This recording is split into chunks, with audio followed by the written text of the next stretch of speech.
TikTok Tales, 5-minute stories. The Huntress, the Mouse, and the Sun. In the far-off days, when the world had just begun, there were more animals than people upon the earth. In the land now called Canada, a girl lived alone. She did not mind being alone, for she knew how to look after herself. She made herself a fine bow, and some arrows with which to hunt, and she knew how to make a fire to cook on, and to keep her warm, so she was quite happy. When winter came and snow covered the land, food was much harder to find.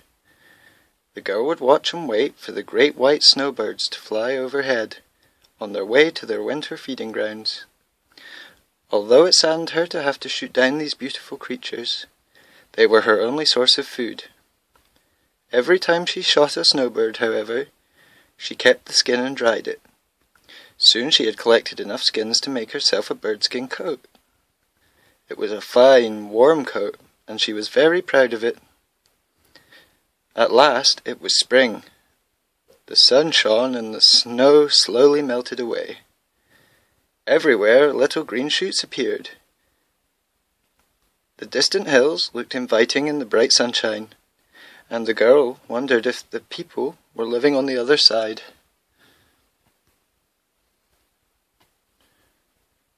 She made up her mind to find out. So she put on her birdskin coat and set off towards the hills. As the girl walked, the sun beat down on her, and she became hotter and hotter. After a while, she was so tired she could not take another step. She lay down beside a large stone, near a stream, and soon fell fast asleep. While she slept, the sun shone down brighter than ever, and her birdskin coat shrank and shriveled in the heat. When the girl awoke and stretched herself, her coat fell to the ground in tiny little pieces. She was so angry with the sun that she jumped up, shouting, "I'll show you! You may be high in the sky, but I'll get you. You'll see." Without her beautiful coat, she could go no further, so the girl returned home. There she set to work to make a snare for the sun, from a strip of buffalo skin. But when it was finished, the buffalo snare was not strong enough for what she wanted. So she cut 3 of her long black hairs and carefully wove them into the snare instead. "That will do very well," she said to herself, and taking her snare with her, she set off once again. She travelled far across the land until she came, at last, to the great sea in the east, where it was summertime and where the sun rose early. Before it was light, the girl placed the snare where it would catch the sun as it rose up from the water to meet the sky. Then she hid behind a tree and waited. It was not long before the sun rose majestically from behind the horizon, but when it reached the girl's snare, it was caught, and held so tightly it could rise no further. The girl ran out of her hiding place, crying triumphantly, "I told you I would get you. That's for burning my beautiful coat." And with that, she ran away home. Well, that day, there was no light at all upon the earth. All the animals, except the night hunters, stayed hidden in their nests and dens. They were too frightened to come out. The next day, there was still no daylight, nor the next, nor the next. And so it went on. Finally, all the animals held a great meeting to discuss what should be done.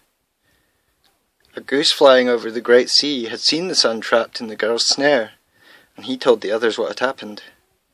"The sun in a trap!" they all cried.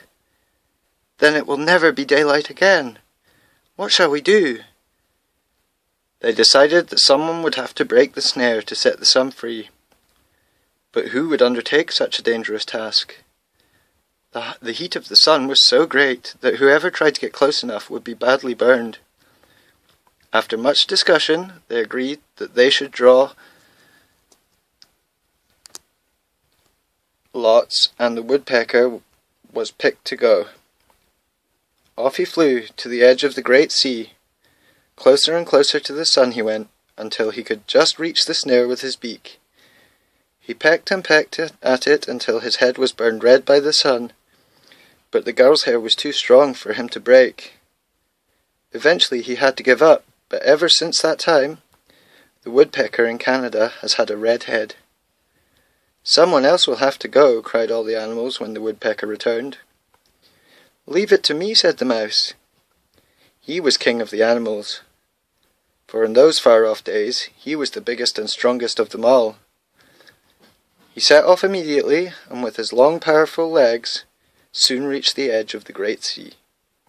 At once he began to bite through the snare with his sharp teeth. The heat was terrible. He could feel his back burning and scorching, but he did not give up. He nibbled and nibbled away, while all the time he was burning and shrinking in the heat. At last he had nibbled through the very last hair, and the sun sailed slowly up into the sky from where it shone down upon the land once more. How the animals cheered to see daylight again! They prepared a great party to welcome the mouse on his return home. When at last he arrived, the animals all crowded round to greet their hero. "But what has happened to you?" they cried. Alas, the brave mouse was now so small he could hardly be seen, and his beautiful fur had turned ash-grey.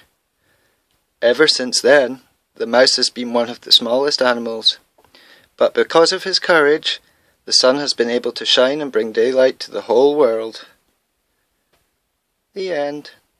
Look, looky, there's all of the animals from the forest. There's a bear, there's a moose, and a wolf, and a beaver, and a squirrel. There's lots. There's a raccoon, and there's the little mouse. Little brave mouse. Good night.